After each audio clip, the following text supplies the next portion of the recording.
नमस्कार साथियों, स्वागत आपका, अभिनंदन आप ही के YouTube चैनल में। देखते हैं दोस्तों आप लोगों के कितने क्वेश्चन सही हैं। लगातार क्लासेस चल रही है, सभी प्लेलिस्ट देख लेना। आगामी वीडियो एग्जाम के लिए बहुत ही महत्वपूर्ण रहने वाली है। पहला क्वेश्चन है, स्वर के कितने भेद होते हैं? कितने प्रकार के दोस्तों स्वर होते हैं, फटाफट बताइए। स्वर दोस्तों होते हैं 11 प्रकार के। कभी कभी ऑप्शन में 11 सही नहीं माना जाता, तो 13 भी उसका आंसर क्या है, सही है। नंबर 1 बात। और स्वर को 3 प्रकार के होते हैं। नंबर 1 छोटे वाले, एक उससे बड़े यानी कि ह्रस्व स्वर, दीर्घ स्वर, और एक होते हैं उससे बड़े यानी कि जैसे ओम है, वो सबसे बड़े वाले हैं। तो स्वर कितने भेद होते हैं? 3। नेक्स्ट क्वेश्चन है, पै वर्ग का उच्चारण है। देखिए त, थ, द, ध, न, तो ये हो गए दंत व्यंजन। पै, फै, बै, भै, ये हो गए आपके ओष्ठ व्यंजन। याद रखना। तो option number B is right answer. वाक्य में क्षण भर ठहराव के लिए प्रयुक्त चिन्ह क्या है? अगर आप किसी वाक्य में क्षण भर के लिए ठहरते हैं, क्षण भर के लिए, तो उसे बोलते हैं अल्प विराम। है सारे विराम चिन्ह। अपूर्ण विराम, एक होता है पूर्ण विराम, जब हम पूरा रुकते, जैसे राम स्कूल जाता है, फिर वह बहुत अच्छा लड़का है। तो जहाँ पर अल्प समय के लिए रुकते हैं, तो वहाँ पे अल्प विराम। जहाँ थोड़े और अधिक समय के लिए रुकते हैं, वहाँ पर पूर्ण विराम। लेकिन कुछ और इम्पोर्टेंट क्वेश्चन है, जैसे कि अगर आपसे पूछा जाए, श्री कामता प्रसाद गुरुजी के अनुसार विराम चिन्हों की संख्या कितनी है हिंदी में? तो आप कहेंगे विराम चिन्ह है हिंदी में 20 प्रकार के। कितने प्रकार के चिन्ह हैं हमारे हिंदी में? 20 प्रकार के चिन्ह हैं। जैसे अगर मैं आपसे बोल दूं कि अल्प विराम बताइए, तो अल्प विराम होगा भैया केवल ये डैश। मैंने कहा अर्धविराम बताइए, तो अर्धविराम में हो जाएगा ये हो गया अर्धविराम। मैंने कहा भैया पूर्ण विराम बताइए, थोड़े से चिन्ह बता देता हूँ जो आपके एग्जाम की दृष्टि से कभी, तो पूर्ण विराम सभी जानते हैं। प्रश्नवाचक चिन्ह की मुझे बताने की आवश्यकता नहीं, सभी जानते हैं। और जो सबसे इम्पोर्टेंट है वो है दोस्तों हंस पद। हंस पद जहाँ पर कुछ त्रुटियाँ हों, बाई मिस्टेक हमने कुछ लिख दिया हो और उसको हमें पता है कि इसको बताना है, तो वो है, ये है हंस पद। तो ये थे दोस्तों चिन्ह। एक सबसे इम्पोर्टेंट है उद्धरण चिन्ह या अवतरण चिन्ह। कौन से हैं? तो ये हैं उद्धरण चिन्ह या अवतरण चिन्ह। ठीक है। नेक्स्ट क्वेश्चन है क्वेश्चन नंबर 24, और से पहले किस चिन्ह का प्रयोग नहीं होता? और से पहले किस चिन्ह का प्रयोग नहीं होता? ध्यान से समझिएगा, उपयुक्त सभी का। देखिए और से पहले ना तो पूर्ण विराम लगाते हैं, ना अल्प विराम लगाते, ना प्रश्नवाचक चिन्ह लगाते। तो option number D is the right answer. सूर्योदय का सही संधि विच्छेद क्या है?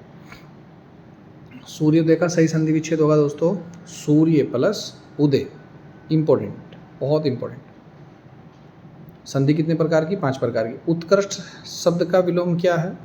उत्कृष्ट, उत्कृष्ट का सही विलोम शब्द और दोस्तों विकर्ष नहीं दोस्तों, ये हो जाएगा निर्कृष्ट। Option number B is right answer. 27, निम्नलिखित में कौन सा शब्द शुद्ध है? शुद्ध बताना है आपको, तो सही आंसर हो जाएगा दोस्तों अभिषेक। नेक्स्ट क्वेश्चन है विदेशी शब्द छांटिए। क्वेश्चन नंबर 28 का है विदेशी शब्द छांटिए, तो ये हो जाएगा आल्पिन। कौन सा हो जाएगा सही आंसर? आल्पिन। यथाविधि का सही उत्तर बताइए। यथाविधि का मतलब होता है दोस्तों विधि के अनुसार। किसका हो जाएगा? विधि के अनुसार। अगर पेपर में आ जाएगा यथाविधि में समास बताइए, तो मैंने बताया था जिस समास के शुरू में आ, अनु, यथा, रावत, हर, भर, प्रति हो, तो समझ जाओ कि वहाँ पर अव्ययभाव समास होगा। तो यथाविधि में अव्ययभाव समास होता है, विध्यान के। उल्लास का सही संधि विच्छेद कौन सा है? उल्लास का सही संधि विच्छेद है दोस्तों उत प्लस लास, यानी कि ल जो है तय में टूट जाएगा और हलंत लग जाएगा। मोहन नहीं आने वाला है किस प्रकार का वाक्य है? मैंने आपको कल भी बताया था कि वाक्य 8 प्रकार के होते हैं। जिन वाक्यों में आज्ञा दी जाए उसे आज्ञावाचक, जिन वाक्यों में संदेह हो, मैं एग्जाम्पल भी दे के बता देता हूँ। संदेह का मतलब है रसोई में कुछ पक रहा है, संदेह है। शायद आज वर्षा होगी, संदेह है। तो आज्ञावाचक में जाओ चुप बैठकर लिखो, तो ये आज्ञावाचक है। नकारात्मक यही है मोहन नहीं आने वाला, तो ये आंसर हो जाएगा इसका option number D is right answer. किए हुए को मानने वाला, जैसे आप किसी के लिए कोई काम करते हैं और वो कहता है कि हाँ यार तूने मेरे लिए इतनी मेहनत की है, कार्य किया है, तो उसे बोलते हैं कृतज्ञ। ठीक है, option number A is right answer. कंगाली में आटा गीले का सही अर्थ क्या है? भाई साहब बहुत इंपॉर्टेंट क्वेश्चन करा रहा हूँ, एक का क्वेश्चन छाँट के। आप यकीन कीजिएगा इन सभी प्लेलिस्ट सभी वीडियोस को देख लीजिएगा। जिस दिन आप वीडियो का एग्ज़ाम देंगे तो आपको मेरे इस प्लेलिस्ट में से काफ़ी क्वेश्चंस बिल्कुल एज इट इज़ मिलेंगे। ध्यान रखना। कंगाली में आटा गीला का क्या अर्थ है? तो इसका सही आंसर हो जाएगा दोस्तों अभाव की स्थिति में और हानि होना। मतलब एक तो नुकसान है, ऊपर से और नुकसान हो गया। निम्न में से शब्द अलंकार नहीं है, शब्द अलंकार नहीं है। देखिए दोस्तों, मैं आपको बता दूं शब्द अलंकार के 5 प्रकार हैं। लिख लीजिएगा, थोड़ी चीज़ें आपको देखो प्रैक्टिस करेंगे ना, खाली आंसर याद नहीं करने, समझने भी है। अलंकार 3 प्रकार के हैं। अलंकार का मतलब होता है श्रृंगार, चाहे वाणी के श्रृंगार हैं, चाहे काव्य के श्रृंगार हैं। तो अलंकार 3 प्रकार के हैं। नंबर 1 शब्द अलंकार, अर्थ अलंकार और उभय अलंकार। चूँकि एग्जामिनर ने पूछा है कि शब्द अलंकार बताइए, और शब्द अलंकार 5 प्रकार के हैं। अनुप्रास अलंकार भी शब्द अलंकार है, नोट कर लीजिएगा। अनुप्रास अलंकार हो गया, सलेस अलंकार हो गया, यमक अलंकार हो गया, वक्रोक्ति अलंकार होगा और विप्स अलंकार है। ये सभी शब्द अलंकार हैं। लेकिन पूछा गया है कि शब्द अलंकार कौन सा नहीं है, तो आंसर हो जाएगा उपमा अलंकार, क्योंकि ये वाला कौन सा है? अर्थ अलंकार है। जहाँ अर्थ के माध्यम से काव्य में सौंदर्यता उत्पन्न की जाए वहाँ पर होता है उपमा अलंकार, यानी कि अर्थ अलंकार। छंद के विषय में क्या कहा गया है? छंद जो है दोस्तों काव्य की आत्मा है। छंद क्या है? काव्य की आत्मा है। राम भक्त कवियों के काव्य में कौन सी भाषा प्रयुक्त हुई है? बहुत इंपॉर्टेंट है। राम कवियों में दोस्तों अवधी भाषा का भी प्रयोग हुआ है, तुलसीदास जी ने किया है। ब्रज भाषा का भी प्रयोग किया है। तो ए और बी ऑप्शन नंबर दोनों। निम्नलिखित में कौन सा रचनाकार उत्तराखंड का है? आपको बताना है कौन सा रचनाकार उत्तराखंड का है दोस्तों। तो शेखर जोशी जी हैं जो उत्तराखंड के हैं, जो रचनाकार हैं। निम्न काव्य पंक्तियों में कौन सा रस है? देखिए, रस समझने के लिए सिर्फ एक शब्द पकड़ना है आपको। सुनहु राम जेहू शिव धनु तोरा सहस बहु संग सो रिपु। रिपु का मतलब होता है दुश्मन। बस यहीं से समझ लगा लो कि ये कौन सा रस होगा? रौद्र रस होगा। ठीक है। न तय मारे जाइए सब राजा। भाई चीज़ों को समझना है। मैंने कल रस के बहुत डिटेल के साथ कल बताया, आप वीडियो देख लीजिएगा।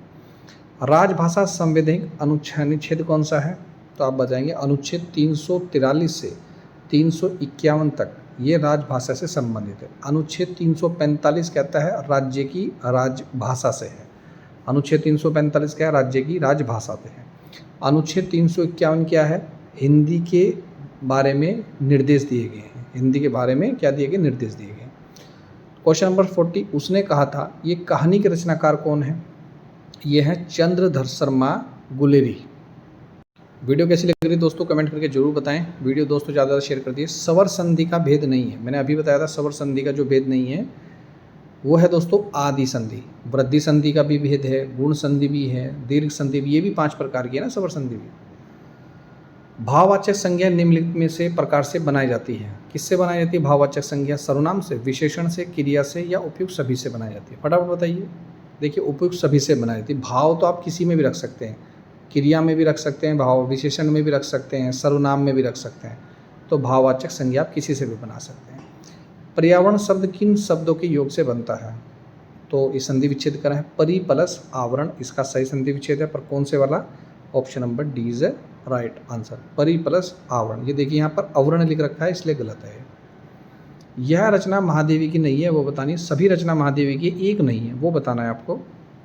तो उर्वशी हो जाएगी, ये नहीं है। बाकी पथ के साथ ही स्मृति की रेखाएं, यामा 1982 में इनको ज्ञानपीठ पुरस्कार से भी सम्मानित किया गया। महादेवी वर्मा को पहली महिला है जिनको ज्ञानपीठ पुरस्कार से सम्मानित किया गया था। भारत सरकार ने शिक्षा मंत्रालय के अधीन वैज्ञानिक तथा तकनीकी शब्दावली बोर्ड की स्थापना कब की गई थी? ये भी कुछ टाइप क्वेश्चन आज से देखने को मिलते हैं। ये की थी दोस्तों सन 1950 में। देखिए, याद इतना अच्छा होना चाहिए कि आप कभी ना भूल पाएँ। निम्नलिखित में दशाबोधक गुणवाचक विशेषण कौन सा है? मैंने बताया था ना, विशेषण 4 प्रकार के हैं। जिसमें गुण हो वो गुणवाचक, जिसमें संख्या हो वो संख्यावाचक, जिसमें परिमाण हो वो परिमाणवाचक, जिसमें संज्ञा और सर्वनाम दोनों हो वो सार्वनामिक विशेषण होता है। तो इसमें गुणवाचक विशेषण कौन सा होगा? फटाफट बताइए। बिल्कुल सूखा, इसमें क्या होगा? विशेषण होगा गुणवाची विशेषण। प्रारूप लेखन का क्या अर्थ है? जैसे किसी का हम ड्राफ्ट बनाते, प्रारूप है, इस टाइप से फॉर्म आते हैं, वो प्रारूप है। पत्र का कच्चा रूप तैयार करना ही एक प्रकार का ड्राफ्ट है या प्रारूप है। Option number B is right answer. जहाँ एक शब्द के अनेक अर्थ हो वहाँ कौन सा अलंकार होता है? जहाँ एक शब्द के अनेक अर्थ हो वहाँ होता है दोस्तों श्लेष अलंकार। श्लेष का मतलब होता है चिपकना। अनुप्रास अलंकार का मतलब हो जहाँ पर आवर्ती व्यंजनों की बार बार आवृत्ति हो वहाँ पर अनुप्रास अलंकार होता है। यमक अलंकार का मतलब एक शब्द एक से अधिक बार आए और हर बार उसका अर्थ अलग हो, वहाँ पर यमक अलंकार होता है। उल्लेख अलंकार वहाँ होता है जहाँ पर किसी चीज़ का उल्लेख किया गया हो, भरपूर उल्लेख किया गया हो, ठीक है। जैसे उल्लेख अलंकार अगर आप कहें तो मैं बता देता हूँ। एग्जाम्पल है, एग्जाम में आया हुआ है, नवल सुंदर श्याम शरीर। नवल सुंदर श्याम शरीर, तो इसमें कौन सा अलंकार होगा? आपका उल्लेख अलंकार होगा, ध्यान रखिएगा। एक एग्जाम्पल में आपको अनुप्रास अलंकार का भी बता देता हूँ ताकि आपके समय पर काम आ सके। ये सारे एग्जाम्पल बहुत इंपॉर्टेंट है दोस्तों। विमल वाणी ने वीणा ली, विमल वाणी ने वीणा ली कमल कोमल कर में, तो वह की आवृत्ति और क्या की आवृत्ति बार बार आई, इसलिए अनुप्रास अलंकार है। यमक अलंकार का भी एग्जाम्पल बता दूं जो बहुत इंपॉर्टेंट है। जैसे काली घटा का घमंड घटा, घटा घटा 2 बार आया और हर बार उसका अर्थ क्या हुआ? अलग अलग हुआ। एक तो और भी फेवरेट है यमक अलंकार का, जैसे कनक कनक ते सो गुनी मादकता अधिकाय। ये कनक कनक 2 बार आया, एक बार कनक का मतलब है सोना और एक बार कनक का मतलब है धतूरा, तो ये बहुत इंपॉर्टेंट है, ये भी यमक अलंकार है। एक है माला फेरत जुग भया फिरा न मन का फेर, कर का मन का डारी दे मन का फेर, यानी कि मन का बार बार आ रहा है। तो एक मन का मतलब है कि जो माला आप जपते हैं सुबह के समय वो वाला मन का, एक वो मन है जो आपके मन में चल रहा है। तो मन का 2 बार आया लेकिन दोनों बार उसका अर्थ अलग हुआ, इसलिए ये यमक अलंकार है। एक और एग्जाम्पल है जो पेपर में आता है, 3 बेर खाती थी वो 3 बेर खाती थी, मतलब 3 बार खाना और 3 बेर खाने में अंतर है, तो इसका मतलब ये भी आपका अलंकार है। श्लेष अलंकार का भी मैं एग्जाम्पल बता देता हूँ, बहुत इंपॉर्टेंट है। मंगल को देखी पट देत बार बार, यहाँ पर पट जो आया है 2 बार आया है, लेकिन पट का मतलब होता है किवाड़ यानी कि दरवाज़ा, और पट का मतलब यहाँ पर वस्त्र भी है। तो यहाँ पर श्लेष का मतलब क्या है? जहाँ पर एक शब्द एक बार आए पर हर बार उसका अर्थ अलग हो। अनुप्रास अलंकार में व्यंजनों की आवृत्ति बार बार होती है। यमक अलंकार में एक शब्द एक से अधिक बार आएगा पर उसका हर बार अर्थ अलग होगा। उल्लेख में किसी को बढ़ा चढ़ा कर बता देना, मतलब उसका व्याख्यान करना है टाइप से। नेक्स्ट है, किसी काम को उत्साह और परिश्रम से करने वाला क्या कहलाता है? को उत्साह से करता है, परिश्रम से करता है, वो कहलाता है दोस्तों अध्ययवासी। कौन सी शब्द संज्ञा नहीं है? मैंने बताया था संज्ञा अर्थ के आधार पर 5 प्रकार की है, वैसे संज्ञा 3 प्रकार की है, लेकिन संज्ञा कौन सी नहीं है ये बतानी है आपको। तो मोटा संज्ञा नहीं है भैया, मोटा तो विशेषण है, खासियत है। अंतस्थ ध्वनियाँ कौन सी है? अंतस्थ ध्वनियाँ बोलते हैं दोस्तों जो स्वर और व्यंजन के बीच की हो, जैसे कि अंतस्थ ध्वनियाँ पेपर में आ जाए तो आप बताएंगे य रे लैव, यानी कि यार लव, याद रखना है ना, यह रे लैव है, ये हैं अंतस्थ ध्वनियाँ। स्कंद गुप्त के लेखक का नाम बताइए, फटाफट बताइए। जयशंकर प्रसाद जी हैं, छायावादी कवि हैं, ध्यान रखिएगा। कौन सा कवि सूफी संगीतज्ञ और इतिहासकार थे? जो सूफी भी थे, संगीतज्ञ भी थे, कवि भी थे और इतिहासकार भी थे, बहुत इंपॉर्टेंट क्वेश्चन है। वो दोस्तों है अमीर खुसरो, अलाउद्दीन खिलजी के काल से संबंधित है और खड़ी बोली का आविष्कार भी इन्होंने ही किया, अमीर खुसरो ने ही, ध्यान रखिएगा। खड़ी बोली का और तबले का आविष्कारक किसे कहा जाता है? अमीर खुसरो को ही माना जाता है। छ किसके मेल से बना है? तो ये क और पेट पटासा, ये हलंत जरूर देख लीजिएगा, ये है ऑप्शन नंबर बी जो होगा राइट आंसर, क्योंकि इसमें हलंत लग रखा है। राम वृक्ष बेनीपुरी ने किस पत्रिका का संपादन किया? भाई बहुत फेवरेट क्वेश्चन है ये, यूके SSC वाला का। जनवाणी, ध्यान रखना, ये देखो नाम भी ऐसे लग रहा है, दूनवाणी, जनवाणी, जगवाणी, तो जनवाणी है भैया, जनवाणी। क्या भूलूं और क्या याद करूं, ये किसकी आत्मकथा है? ये बच्चन की है। इनका पूरा नाम बताइए, हरिवंश राय बच्चन, याद रखना। ईशान शब्द किस अर्थ में प्रयुक्त होता है? 77 का है। ईशान शब्द किसके लिए प्रयुक्त होता है? दीप्ति के लिए, ध्यान रखना, ईशान, दीप्ति। संस्कृत के ऐसे शब्द जिनके हम ज्यों का त्यों प्रयोग में लाते हैं, यानी कि आज भी उनका कोई अर्थ चेंज नहीं हुआ, आज भी ज्यों के त्यों हैं, इसलिए उनको संस्कृत के शब्द बोलते हैं, तत्सम शब्द बोलते हैं। तो आंसर हो जाएगा option number B is right answer. मे का बहुवचन क्या बनता है? ये APS में भी पूछा गया था क्वेश्चन और सभी ने किया, कह रही है तो हम है। नेक्स्ट है, निम्नलिखित में किस शब्द में योजक चिन्ह हाइफन आवश्यक है? योजक चिन्ह का मतलब होता है जोड़ना, जैसे राम और लक्ष्मण, राम और सीता, माता और पिता, भाई और बहन। लो मैंने बता भी दिया, राम और लक्ष्मण में हो जाएगा। अच्छा, अगर मैं इनसे पूछूं कि आपके समास बताइए, देखिए गंगा जल में गंगा का जल, तो हो जाएगा कौन सा समास? तत्पुरुष समास। ग्रामवासी, ग्राम के वासी, तो संबंध तत्पुरुष समास। राजकुमार, राजा का कुमार, यानी कि संबंध तत्पुरुष समास। राम लक्ष्मण, इसमें कौन सा समास? राम और लक्ष्मण, तो ये हो जाएगा द्वंद्व समास। वीडियो कैसी लगी कमेंट करके जरूर बताएं। मिलता हूँ नेक्स्ट वीडियो में। वीडियो देखने दोस्तों धन्यवाद। जय हिंद, जय उत्तराखंड।